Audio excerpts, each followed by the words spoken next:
This special meeting is hereby called to order. Let me emphasize that this is a public hearing. My name is Tony Dean. I'm the president of the Logan County Board of Education. And as president of the Logan County Board of Education, I have determined that at least a quorum of the board and the superintendent are present. It is currently 5:45 p.m. and registration to address the board at this public hearing has now closed. We're now going to do a roll call by the superintendent to establish the quorum. Dr. Pam White. My name is Anthony Dean. Debbie Mendez. Ralph Ron. Form is present. All right, at this time, we would like to ask everyone to please rise again as we say the Pledge of Allegiance, since this is a new hearing. I pledge allegiance to the flag of the United States of America and to the republic for which it stands, one nation, under God, indivisible, with liberty and justice for all. You may pledge allegiance.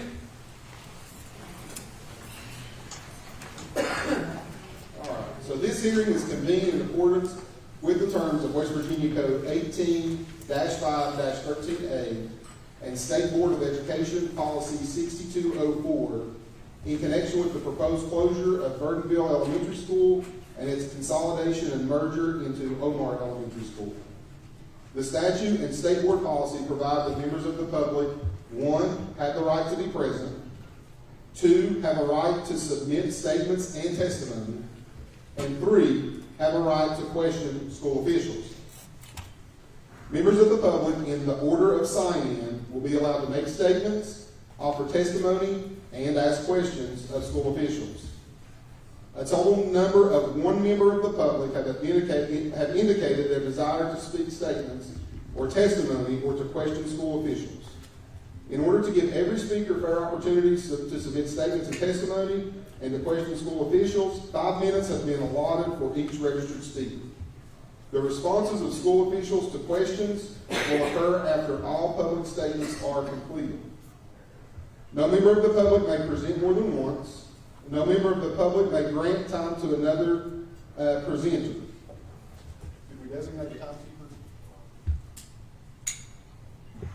Okay, so we will designate Dr. White here as the official timekeeper for the public comments. And she will advise when 1 minute is remaining for each presentation, and again when time has expired. It is not necessary to consume the total amount of time allotted.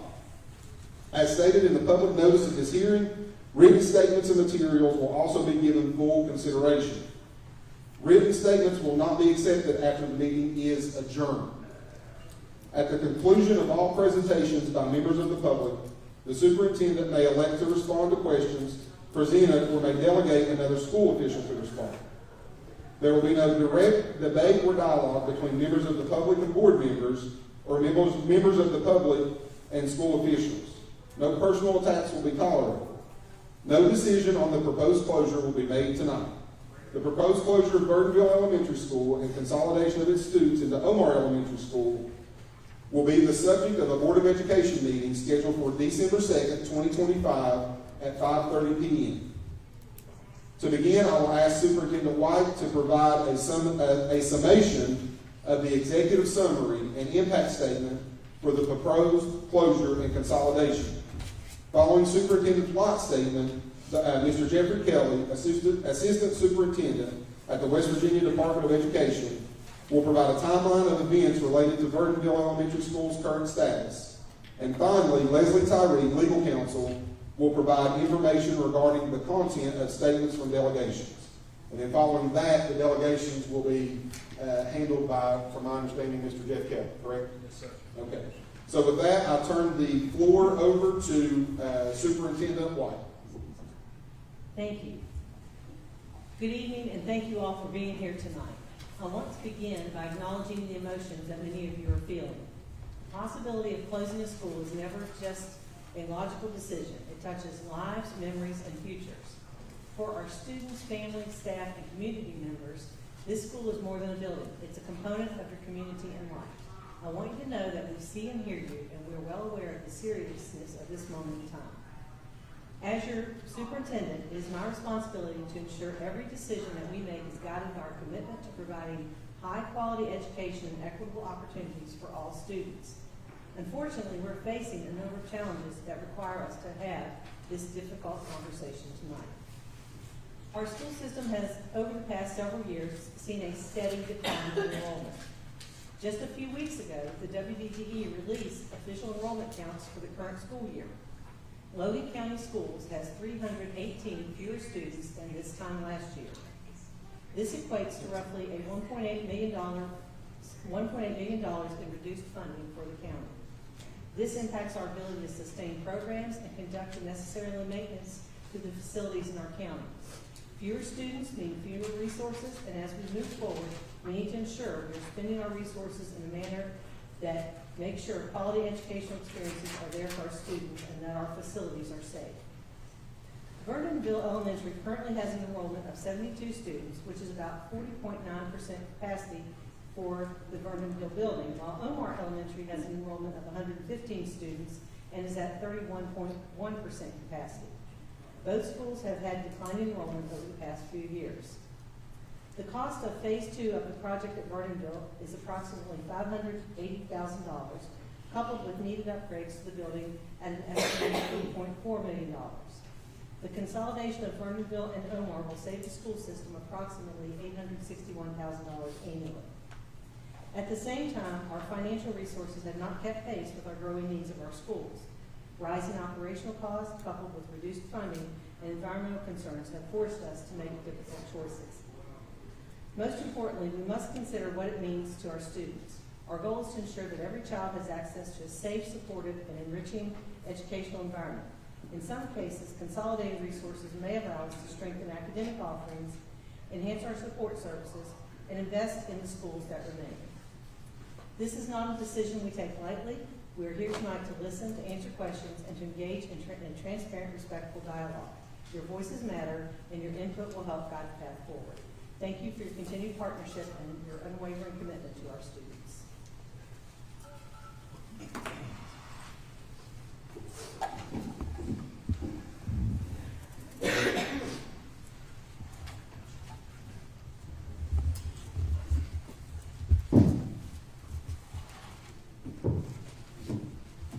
Thank you, Superintendent White. My name is Jeff Kelly, the Assistant Superintendent for the West Virginia Department of Education's Office of Accountability. I am going to provide a brief timeline of the events dating back into April. On April 8th, a rock slide was reported at Verdunville Elementary School. This prompted immediate safety measures, which involved the relocation of the students, staff, an early dismissal, and contacting relevant authorities and experts for evaluation. Contingency plans at that time were studied. Site evaluation and school closure. American Geotech conducted site visits on April 10th, leading to a school closure announced on April 11th. Through the 18th, I believe spring break was the following week. Phase 1 bid advertisements were distributed on April 14th, and by April 27th, Phase 1 site work was completed by the low bidder, and students returned on April 29th. Further evaluations, a final report from American Geotech on May 1 recommended Phase 2 repairs before the 25-26 school year, and I'll come back to that. That was estimated at $580,000. Subsequent prudent discussions led to a full facility evaluation due to the building's age and condition, with the resulting report on July 21 estimating $8.4 million needed to bring the school up to standard. This was exclusive of the slip work. And I want to make a point here that in both cases with American Geotech, the engineer's professional seal was present. In again, I'll come back to why that's important in a minute. Also, relevant to that timeline, when the July 21 document was provided, or report was provided, I notified Superintendent Blatt of the contents and asked her to make West Virginia Board of Education members aware of the situation. Subsequent to that, on July 30, we had an on-site meeting in Logan, inclusive of William Shriver, Superintendent Blatt, myself, central office staff, and WVBE members. I want to go back to a couple points here to clarify a couple things. Regarding the Phase 1 and Phase 2 pieces, one of the most frequent questions that I get is, why were the students permitted back into school after spring break, and then subsequently told we can't put the kids in the school in the fall without Phase 2? Again, I'll go back to the two reports that were provided by American Geotech. The first report, which stated the students could, the temporary solution implemented allowed the students to remain in the building safely through the end of the school year. It addressed immediate concerns, but was not the permanent fix. It's not unusual for schools to temporarily pivot until long-term plans can be executed. When the Phase 2 piece came in, a more comprehensive project designed to mitigate long-term risks, particularly those related to more severe weather conditions such as rain, snow, and ice, which increase the likelihood of rock slides. These conditions are more prevalent as we get into the fall and, of course, the winter. We followed the lead of American Geotech on those two options. So I'll be clear about that. Again, Phase 1 was the short-term solution, but not the long-term cure. Secondly, the timeline of the closure notification. One of the reasons for the delay or the delivery of the evaluation report took longer than anticipated. Additionally, the projected cost of $8.4 million was a staggering number that we did not foresee. Now, looking back, I can tell you all that had we known that that was going to be the time frame and that the number was going to be 8.4, certainly would have made you all aware of that then. I didn't do that, and that's my fault. Okay, I'll own that. Again, the time frame in which that report came to us was longer than we anticipated, and of course the cost associated with such as well. Lastly, looking at taxpayers' dollars. The Phase 2 project was compounded by the findings of the evaluation, which resulted in the upgrades of $8.4 million. Per fiscal year 25, last school year, Logan County Schools' unrestricted fund balance rested somewhere between $24 and $25 million. That's the end of fiscal year 24-25, so last school year. Correct me if I misstep at any point here. So in essence, we would be spending more than 30% of our unrestricted fund balance on a single dilapidated facility that served just over 100 students during the 24-25 school year. So the impact, and at the end of the line here, an expenditure of that nature, considering our fund balance, would critically hamper the county's ability to address the needs across the district relative to day-to-day operations, staffing, and instructional programs for students. It would also result in significant cuts to other areas of the system in schools to subsidize Verdunville. Of course, our responsibility is to ensure equitable use of taxpayer dollars for the benefit of all students, not just a small subset, especially when there's a viable option available. We collectively weigh every one of these situations and its impact on the system as a whole.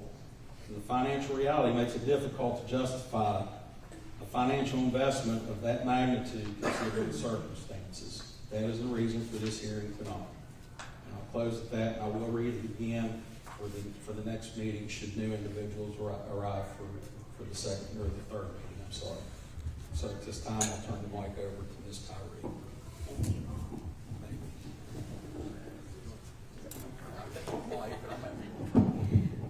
Well, let's see, maybe it won't. I'll just try this thing. Okay, good evening, everyone. First thing I want to say is that back in the early 2000s, I spent 12 years in Logan County working as general counsel for the school district, the personnel director, and Logan County has a very special place in my heart, and the people in the community have always and will always. With that said, I want to assure you all that everything that has occurred and will occur will follow West Virginia code. And importantly, I want to remind everyone that the purpose of this meeting tonight is to discuss the Verdunville closure and the Omar merger. The forum is not appropriate for discussion about individual employees, about Facebook gossip, community news, or anything of that sort.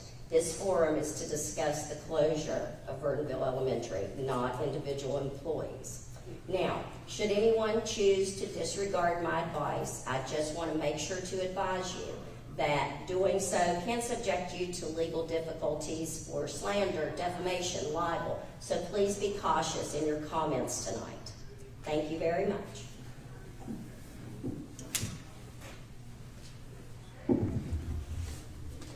I believe Mr. Dean indicated that we had one delegation for this portion, and that is Mr. Reeves. The floor is yours.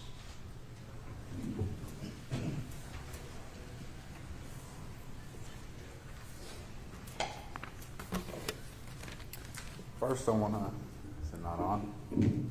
First, I want to start off by, I find it funny, everything that was just said, especially the council coming up, because what I was actually going to address was something that was on Facebook and something that did happen. But let's not talk about that for legal reasons. But I am still going to say my piece because of what happened. I will not send my child there because personally, I believe that with those things to go on, because transparency is not what you guys preached before she stood up to say what she said. So let's talk about that. Let's talk about the transparency. And my child will not go to Omar, no matter how much you guys want to fill that school, because it was a junior high school. It is a larger school. And if we talk about Omar, the Charleston Gazette published November the 4th, 2003, about the Chauncey cancer case that affected Omar Elementary. That has been going on, and to this date has still not been cleaned up. So we talk about environmental factors, and we talk about closing a school. Why has this never been brought up? But when we talk about Verdunville and the hill slip, it says in the reports from American Geotech, there was no damage occurred to the school.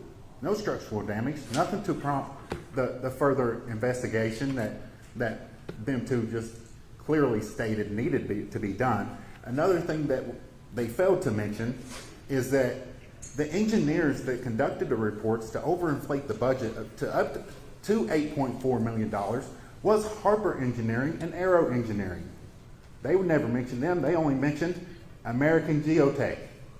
American Geotech was the ones who initially conducted the hillside slip investigation. And with that investigation, that's what they found. They found in their reports, which anybody can look at, which they presented us on the July 31st meeting with that information, that stated no apparent damage was done to the school. But their agenda, whatever it is, decided to push it further, inflate the budget up to $8.4 million, and consolidate our school. Another thing I want to mention, he mentioned that Verdunville, when we talk about Verdunville, when we talk about enrollment, Verdunville is currently at 72 students. Well, if we talk about at the beginning, before that announcement was made, which you should have if you want to be transparent and you want to be correct, Verdunville had 110 to 120 students currently enrolled. Their announcement dropped the enrollment and caused the enrollment to drop. Omar's enrollment has been declining at a much faster rate and a much faster pace, even with it states in their reports, I don't know if anybody went to Verdunville Elementary, anybody went to Omar Elementary, or if anybody took the time to go to the Board of Education and look at the book they prepared. It is a book this thick that they prepared for this meeting here today, with all the hidden stuff that they never presented to us prior. And in that, it does show the declining enrollment of Omar. So what they are trying to do is they are trying to force parents to go over 50 minutes on a bus ride to a school, because it used to be a middle school. And Allenbacher even stated this at one point in time. And this was at one of the board meetings on the news report, that we have buildings that are being underutilized.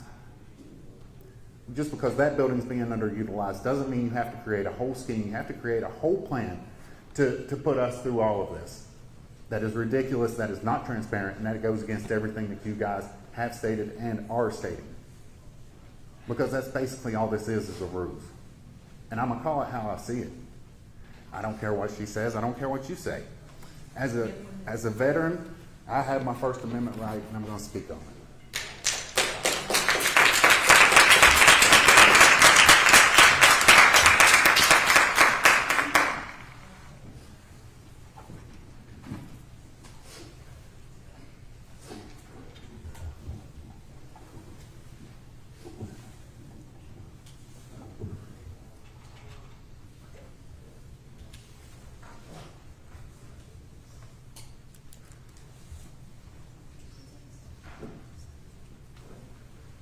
With no other public speakers, that concludes this hearing.